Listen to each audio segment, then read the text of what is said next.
Officials in Malaysia say the best evidence they have confirms that the plane could not have landed anywhere.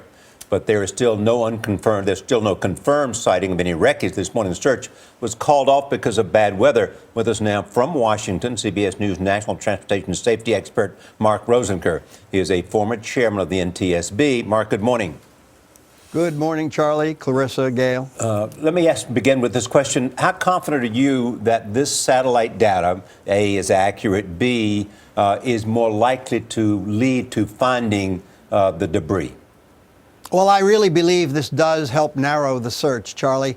What we've had were the tracking tapes that the Malaysian Air Force provided, and that was verified by the NTSB, which really brought us down into that area.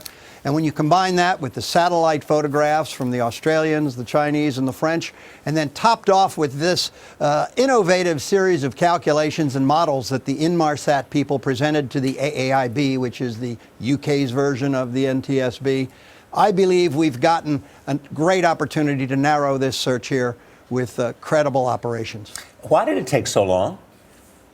Believe me, this is extremely difficult mathematics. Also, we're not dealing with the most transparent, the most, if you will, open, and certainly most competent group of investigators from the Malaysian side. I hate to say that, but that's apparently what we're dealing with right here. And I believe they finally decided, based on all of the problems they were having and the world's scrutiny on them, they needed to get this information finally out when they finally had the ability to validate it. Do you think that the family should have been told, since there is no physical evidence, they're still, as you've seen, are having such a hard time accepting this apparent reality?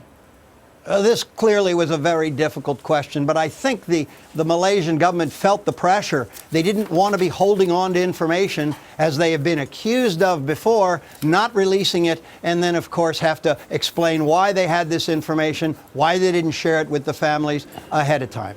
Now, Mark, I'm a complete Luddite, so forgive me if this sounds like a stupid question, but 18 days, is there no way these black boxes can be equipped with a satellite or some chip or something that will make it easier to search for them if this happens again? It just seems like such an awfully long time for these poor people to be waiting and for indeed the whole world to be waiting. You're absolutely right.